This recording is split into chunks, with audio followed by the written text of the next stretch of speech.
사무엘상 1장 12절에서 18절까지의 말씀 보도록 하겠습니다. 사무엘상 1장 12절부터 읽겠습니다.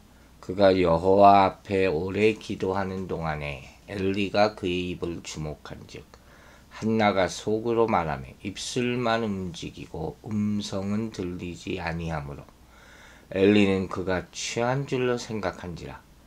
엘리가 그에게 이르되 내가 언제까지 취하여 있겠느냐. 포도주를 끊으라 하니 한나가 대답하여 이르되 내 주여 그렇지 아니하니이다. 나는 마음이 슬픈 여자라. 포도주나 독주를 마신 것이 아니요 여호와 앞에 내 심정을 통한 것뿐이오니 당신의 여종을 악한 여자로 여기지 마옵소서. 내가 지금까지 말한 것은 나의 원통함과 격분됨이 많기 때문이다 하는지라. 엘리가 대답하여 이르되 평안히 가라. 이스라엘의 하나님이 내가 기도하여 구한 것을 허락하시기를 원하노라 하니 이르되 당신의 여종이 당신께 은혜 입기를 원하나이다 하고 가서 먹고 얼굴에 다시는 근심빛이 없더라. 자, 오늘 이 모습은 바로 한나의 기도 모습이죠. 기도와 기도 응답이 어떻게 이루어지냐, 굉장히 특별한 모습을 보여주고 있어요. 먼저 보면 그가 여호와 앞에 오래 기도하는 동안에, 그래서 이게 뭐 잠깐 기도하고 형식적인 기도가 아니었다는 거죠. 그게 간절한 모습을 보여준 데다가 또 끈질기게 기도하는 모습도 보여주는 것이죠. 기도라는 것이 그냥 내가 매일마다 똑같은 내용을 짧게 형식적으로 하는 게 아니라는 것을 얘기하죠. 한 번 드리고 마는 것이 아니라 쉬지 않고 또 계속 드리는 것이어야 한다. 뭐 기도에 대한 책도 많고 내용도 많지만 기도는 진실됨과 간절함 그리고 꾸준한 기도가 필요한 거죠. 예수님도 누가복음 18장에서 과부와 재판장의 비유를 통해서 끈질긴 믿음의 기도가 결국에는 응답받게 된다. 이렇게 말씀하지 않으셨습니까? 근데 그 기도하는 모습을 엘리 제사장이 보고 있었다는 거예요. 그게 또 참 특별한 그런 상황이죠. 무슨 내용을 가지고 저리 간절히 기도하나.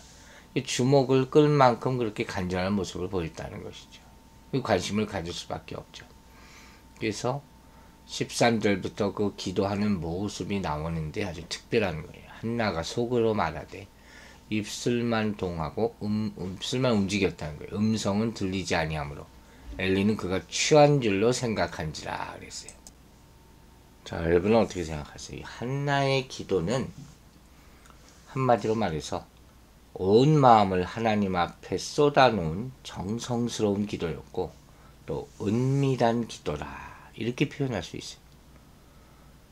그녀의 아주 절박한 심정을 나타내는 거죠. 막 흐느껴 오는 것 같은 모습이에요. 근데 기도 소리는 들리지 않아. 입술만 움직이고 음성은 들리지 않았다 그러잖아요. 그러니까 이게 뭐냐? 요즘 사람들 이렇게 기도하는 사람들은 있을까 싶을 정도죠. 이건 자신의 기도에 완전히 몰입하는 거예요. 그러니까 하나님 앞에 온 심령을 기토로 하는 거죠. 내적 기도. 그러니까 이런 기도는 간절한 소원과 깊은 신앙심이 없이는 아무나 하기 힘든 차원 높은 기도라고 말할 수도 있어요. 소리만 지른다고 기도가 아니에요. 방언한다시고 고래고래 소리 지르는 사람이 있어요. 참 별의별 사람들이 다 있죠. 서로 방언 경쟁을 해요. 이 사람이 방언 시작하면 저 사람 방언하고 이 사람이 소리 높이면 저 사람도 높이고 누가 방언 잘하나. 그건 기도가 아닙니다. 분명히 얘기합니다. 방언은 하나님과 교통하는 성령의 음성이지 내가 방언 잘한다. 이거는 가짜예요, 가짜. 그러니까 이 지금 한나의 모습이야말로 진실된 기도라는 것이고 또 이렇게 기도하는 자에게 가서 아니 소리내고 부르짖으라 그러지 않았냐. 그래서 뭐라 그러는 사람이 있다면 그쪽은 무지한 것이라 그랬죠. 근데 표현을 이렇게 써요. 마치 술 취한 자와 같이. 얼마나 간절했으면 얼굴이 아마 상기됐을 거라 추측할 수 있죠. 입술만 움직였다. 묵상기도죠. 처음에는 흐느끼는 통곡의 기도였지만 묵상기도로 돌아온 거예요. 하나님과 은밀한 대화를 나누기 위해서죠. 그죠? 하나님과만 은밀한 대화를 나누기 위해서 자기 기도 소리가 다른 사람에게 들리지 않도록 묵상기도한 것이다 하는 거예요. 심지어 얼마나 심취해서 기도했는지 제사장이 옆에 다가오는 것도 몰랐어요. 그리고 제사장도 취한 사람처럼 보일 정도로 한나가 기도에 심취해 있었다. 아, 참 이런 모습이 참 특별하죠. 이런 깊은 기도가 중요한 거예요. 마치 이런 거예요. 공부하는 학생들도 봐도 그 자세를 보면 얼마나 집중하느냐. 공부 잘하는 애들이 집중은 잘하는 거거든요. 어떤 애들은 공부하다 옆에서 조그만 소리가 나도 고개를 들고 두리번거리는 거예요. 그 보나마나 공부에 집중이 안 되는 거죠. 근데 어떤 아이는 옆에서 아무리 시끄럽고 떠들고 있어도 음악 소리가 들려도 눈 하나 깜빡 안 해. 고개를 안 돌리고 공부에 집중하는 것이죠. 그게 심취해 있는 모습이죠. 하나님과의 나와의 기도하는 시간도 이뤄야 되는 거예요. 거기에만 집중하는 거예요. 그러니까 그러고 생각해 보니까 요새 사람들 보면 기도가 너무 얕아요. 너무 형식적이에요. 누가 기도하면 그 기도를 판단하려고 그래. 이 사람 기도를 잘했어 못했어. 이러니까 다들 그 기도하러 올라가는 자리에 긴장한다고 그러는 거예요. 여러분. 아니, 남의 기도하는 거 들으면 무슨 이유가 있어요. 그게 무슨 짓이에요. 그러니까 서로 눈치 보고 기도를 남의 걸 베끼고 기도를 잘하느니 뭐 기도 왜 잘하느니 못하느니가 하는 게 어디 있어요. 우리도 대표 기도자들을 세웁니다만 진실되게 하면 돼요. 진실되게. 그 하나님의 앞에 가는 자리가 하나님께 영광 돌리는 자리지 자기 영광의 자리가 아니에요. 그것만 알면 돼요. 그거 한다고 지위가 높아지는 것이 아니니 어디 가서 자랑할 게 아니에요. 당연히 해야 되는 자리지요. 겸손한 마음으로. 또 어떤 사람 보면 기도한답시고 결단하고 나와서 하나님 아버지 그러다가 이런 생각 저런 생각 하다가 그냥 가버려. 기도는 안 하고. 이게 문제인 거예요. 온갖 잡생각에 하나님과 대화는 하나도 못해. 그거 그냥 가버리는 것이죠. 시장 바닥에 있어도 다른 소리는 들리지 않고 하나님과만 대화할 수 있는 그런 깊은 기도, 심취하는 기도가 필요하다는 것이죠. 이런 모습을 보면서 엘리 제사장이 오죽하면 술 취한 것을 오해했겠습니까? 좀 특별한 장면이에요. 물론 화목제를 드린 후에 갖는 식사를 함께 하잖아요. 그때 포도주를 과하게 마셔서 술 취한 사람들이 있었어요. 그때나 지금이나 뭐 똑같은 것 같아요. 혹은 어떤 해석을 보면 당시 엘리 제사장이 나이가 많이 들어서 시력이 약해서 잘 보지 못했다 이렇게 해석하기도 해요. 대체로 히브리인들은 말 없는 묵상 기도는 잘 하지 않는다고 하죠. 주문 외듯이 외죠. 기도문 같은 거. 그게 제사장 엘리가 경건한 여인 한나를 술 취한 여자로 오해할 수밖에 없었던 거죠. 기본적으로 술 취한 사람이 성소에 들어올 수가 없지 않습니까? 이처럼 엘리의 오해는 한나를 더욱 괴롭게 만들었겠지만 한나의 믿음은 그것까지도 뛰어넘는 것이었다는 거예요. 그러니까 여러분 주변에서 알아주지 않는다고 낙심하지 마세요.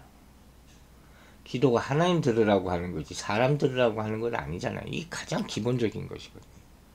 남의 기도에 의해서 평가하는 게 아니에요. 절대로 그러지 마시기 바랍니다.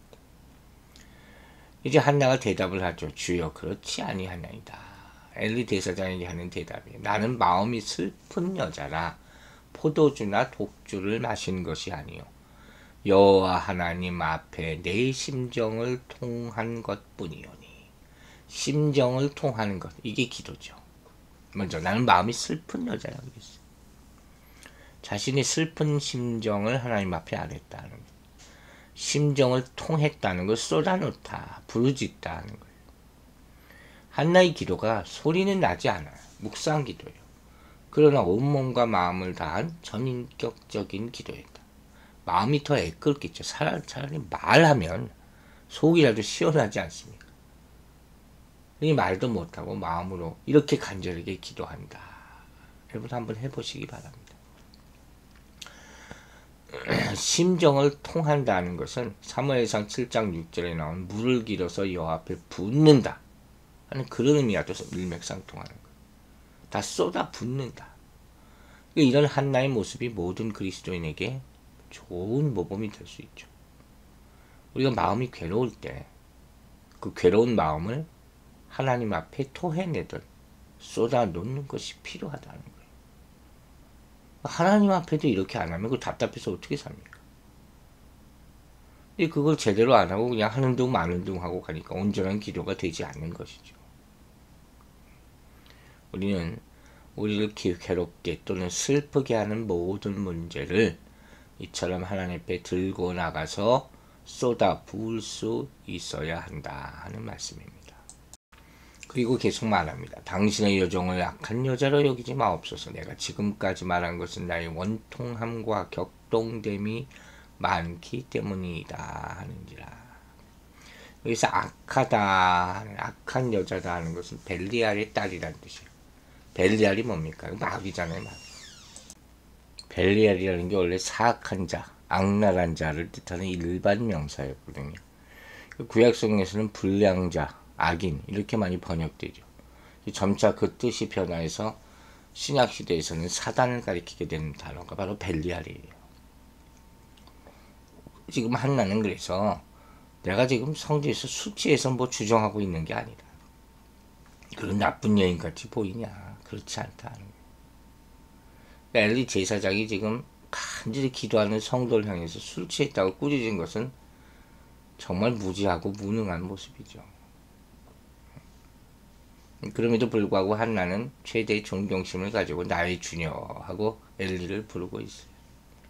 이런 모습 자체가 그녀의 신앙을 증거하는, 나타내는 그런 모습이라고 할 수 있죠. 이처럼 우리는 타인으로부터 부당한 오해나 비난을 받았을 때 이렇게 어떻게 처신하는가, 어떻게 처신하는 것이 가장 지혜롭고 현명한 것인가, 그것도 우리가 항상 몸에 배어 있어야 돼요. 그걸 그 자리에서 대고 싸우겠다고 해가지고 그 문제가 해결되는 게 아니거든요. 그냥 당당하게, 겸손하게 이렇게 하는 것이 결국 가장 좋은 것이다 하는 것입니다. 엘리가 말합니다. 평안히 가라. 이스라엘의 하나님이 내가 기도하여 구한 것을 허락하시기를 원하노라. 이제 그녀가 말하는 그 말이나 모습을 보니까 이 여인이 지금 술 취한 것이 아니라 온전히 기도하고 있는 것이구나. 보면 알 거 아니에요. 그리고 나서 축복 기도를 해주는 그런 믿음의 자세를 보이죠. 스스로 자신의 실수를 인정하게 만든 이유가 바로 한나의 온유와 겸손 때문이라는 것이죠. 이런 자세가 사람과의 관계를 다시 회복시키고 대적자를 축복자로 만들 수 있게 되는 것이다. 여러분, 하나님은 죄로 인해 고통당하는 우리를 결국은 돌봐주십니다. 이 세상으로부터 고통당하는 것을 다 아시고 보살펴 주심을 믿으시기 바랍니다. 그 돌보심의 가장 큰 증거가 뭡니까?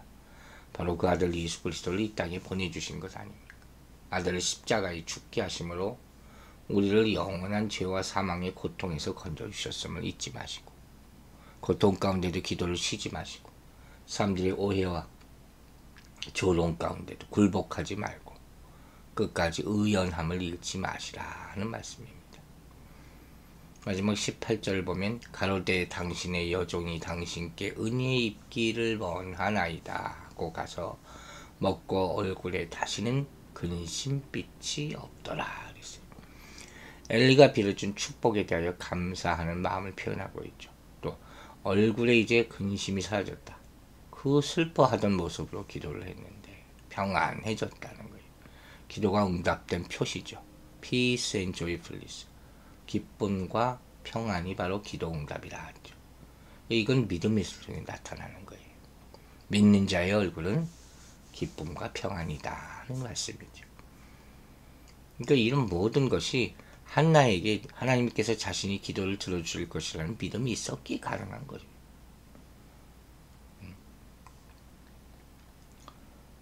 바로 이런 믿음과 확신, 이것이 축복을 가져다 주는 거예요. 보세요. 이 한나 기도하기 전에는 그 마음이 괴로움이 있었고 슬픔이 있었고 원통함이 가득 찼다 했잖아요. 근데 기도가 끝나고 엘리 제사장의 축복을 받고 난 후에는 음식을 먹었고 더 이상 슬픈 기색을 띠지 않았다. 그 음식을 먹는 것은 뭐 꼭꼭 나와요. 우리가 사도행전 사울의 모습에도 배우지 않았습니까? 회복의 증거라는 거죠. 이런 것들은 자신이 기도하는 가운데 하나님께서 함께 하신다는 것, 그걸 깨닫게 된 거죠. 또 기도가 반드시 응답될 것임을 확신했기 때문이다 하는 거예요. 우리가 교회에 나와서도 마찬가지예요. 자신의 기도를 믿는 사람은 간절하게 기도할 것이고 또 이렇게 성전문을 나갈 때쯤 되면 확신과 믿음으로 얼굴이 환해져야 되는 그 정상이죠. 예배 드리는 이유가 뭡니까? 예배 전과 후가 똑같다면 그 예배가 헛예배가 되는 거죠. 그러니까 이와 같은 모습으로 변화되는 것이 바로 응답자의 모습이다. 마음으로 이미 응답받은 거예요. 확실히 믿고 돌아간 거예요. 그 삶이 바뀌게 될 것이죠. 여러분, 하나님의 돌보심을 꼭 믿으세요. 하나님의 온 세상을 창조하시고 그 창조한 세계를 다스리고 섭리하는 분이심을 믿으시기 바랍니다. 또한 그분의 자녀들의 삶을 일일이 살피시고 돌보심도 믿으시기 바랍니다. 그렇기 때문에 우리가 이 세상에 당하는 고통과 슬픔을 그분은 다 아시고 우리의 간구를 들으시고 반드시 응답해 주십니다. 죄악 가득한 이 세상으로부터 주어지는 어떤 고통과 슬픔과 절망과 좌절 있어도 우리는 하나님을 소망해야 되는 거예요. 그 십자가의 사랑, 부활의 승리, 그 능력이 우리와 함께 하심을 믿고 따를 때 어떤 상황에도 은혜를 누리게 될 것입니다. 고통 가운데 있을지라도 소망하라. 기도하는 자는 이 믿음을 가지고 기도하게 되고 이런 기도들 반드시 응답받게 될 줄로 믿습니다. 기도하겠습니다. 아버지 하나님 감사합니다. 주님만 바라보며 기도하고 주님의 말씀만 붙잡고 믿음으로 기도합니다. 우리의 기도를 받아주시옵소서. 간절함으로 우리가 닥친 환경과 문제를 이길 수 있는 능력으로 기도하게 하여 주시고 주님은 반드시 우리 음성을 들어주신다는 확신을 가지고 끝까지 쉬지 않고 기도할 때 우리에게 큰 복이 내려질 줄로 믿습니다. 오늘 이 하루도 주님과 함께 시작하였으니 주님과 동행하게 하여 주시고 주님과 마침으로 말미암아 복되고 응답받는 수많은 일들로 말미암아 주께 영광 돌리는 하루 되게 하여 주시옵소서.